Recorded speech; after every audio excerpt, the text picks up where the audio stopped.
Magandang araw mga kababayan. Narito na ang pinakabagong ulat sa lagay ng panahon ngayong araw, December 7, 2025 Sunday. Bagyong Wilma patuloy na binabaybay ang Visayas Region. Alamin natin kung kailan ba posibleng lumabas ang bagyo dahil pabago-bago ang kilos at galaw nito. Para naman lagi kang updated sa lagay ng panahon, i-click mo lang ang subscribe button. Bumilis ng bahagya si Tropical Depression Wilma at ngayon ay nasa paligid ng Calbayog City, Samar. Taglay ni Wilma ang maximum sustained winds na 45 kilometers per hour malapit sa gitna. May bugso na hanggang 75 kilometers per hour. At central pressure na 1,004 hectopascals. Kumikilos ito pa west-northwest sa bilis na 15 kilometers per hour. Ang saklaw ng malalakas na hangin ay umaabot hanggang 150 kilometers mula sa sentro. Kaya kahit hindi direktang dadaanan ay pwedeng makaranas ng mahangin at maalon na kondisyon ang mas malalawak na lugar sa paligid ng track. Nananatiling nakataas ang tropical cyclone wind signal number 1 na nangangahulugang may banta ng strong wind sa loob ng susunod na 36 hours. May range na 39 hanggang 61 kilometers per hour at inaasahang minimal hanggang minor na banta sa buhay at ari-arian. Saklaw nito sa Luzon ang Sorsogon, Masbate kasama ang Ticao at Burias Island, Romblon, southern portion ng Oriental Mindoro, southern portion ng Occidental Mindoro kasama ang Cuyo at Calamian Island. Sa Visayas, northern Samar, northern at central portion ng eastern Samar, northern at central portion ng Samar, Biliran, northern portion ng Leyte, northern portion ng Cebu, kabilang ang Bantayan Island, northern portion ng Negros Occidental, central at eastern portion ng Iloilo, Capiz, Aklan at ang northern at central portion ng Antique, kabilang ang Kaluya Island. Kung kabilang ka sa mga lugar na ito, asahan ng mga biglaang pagbugso ng hangin at pagaspas na alon lalo na sa silangan at hilagang baybayin. Sa latest heavy rainfall outlook na inilabas ng Pag-asa dahil sa shear line at kay Wilma, ngayong araw inaasahan na nasa 100 hanggang 200 millimeters ang posibleng buhos ng ulan sa Quezon. Nasa 50 hanggang 100 millimeters naman sa Marinduque, Camarines Norte, Camarines Sur, Catanduanes, Albay, gayon din sa Oriental Mindoro, Romblon, Aklan, Capiz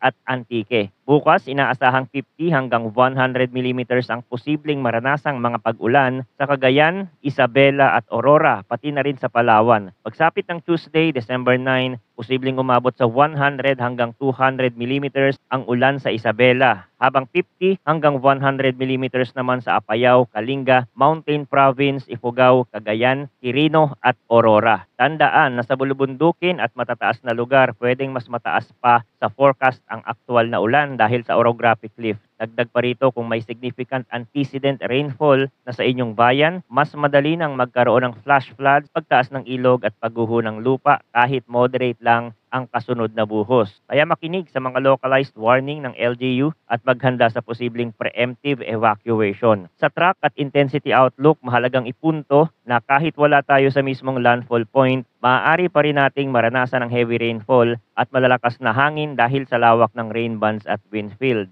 Sa ngayon, inaasahang gagalaw si Wilma ng generally west-southwestward sa malaking bahagi ng forecast period. Sa track na ito, magpapatuloy ang pag-traverse ni Wilma sa southern Luzon at Visayas ngayong araw, bago lumabas sa Sulusi at tumawid sa hilagang Palawan pagsapit ng bukas, Monday, December 8 sa umaga o hapon. Inaasahan na ito ay mananatiling isang tropical depression habang tinatawid ang southern Luzon at Visayas at unti-unting hihina bilang low pressure area pagdating sa West Philippine Sea dahil sa papalakas na surge ng northeast monsoon. Posible ring mas maagang humina kung mas lalakas ang amihan at lumamig ang paligid ng core na pipigil sa patuloy na convective growth ng sistema. Sa forecast weather conditions para sa Eastern Visayas, Western Visayas, Occidental Mindoro, Oriental Mindoro, Romblon, Sorsogon at Masbate, asahan ng rains with gusty winds dulot ni Tropical Depression Wilma. May posibilidad ng flash flood o landslide dahil sa moderate to heavy rains at minimal to minor threat sa buhay at ari-arian dahil sa malalakas na hangin. Para sa Metro Manila, Calabarzon, Marinduque at natitirang bahagi ng Bicol Region, asahan ng cloudy skies with scattered rains and isolated thunderstorm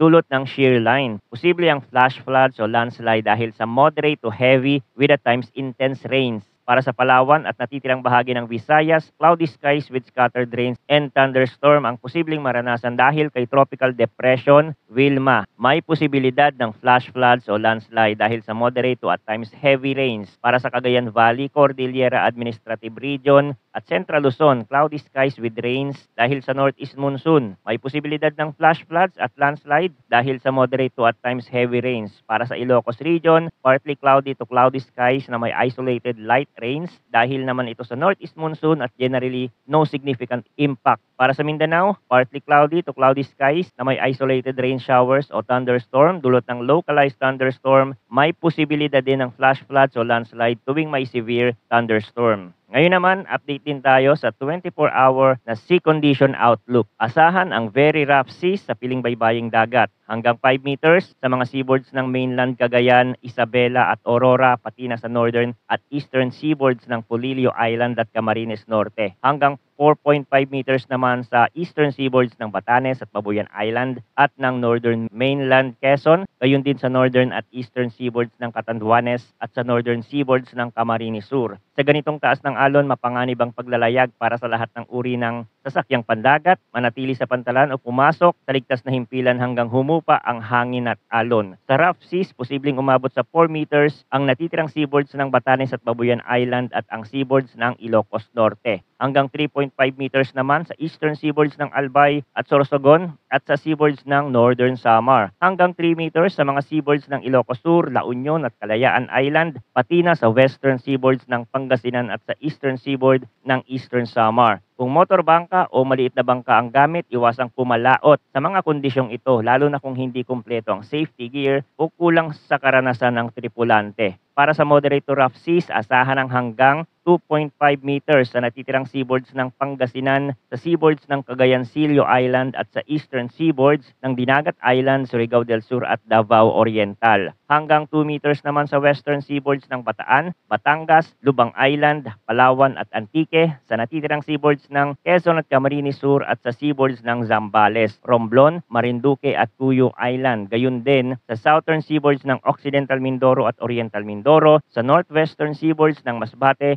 kabilang ang Burias Island at sa northern seaboards ng Zamboanga del Norte. Kung hindi may iwasang bumiyahe, magsuot ng life vest, tiyaking maayos ang makina at komunikasyon at bantayan ang mga gale at small craft advisories. Mga kababayan, patuloy po tayong tumutok dito sa channel para sa pinakabagong impormasyon. Maraming salamat sa inyong panonood at patuloy po tayong mag-ingat.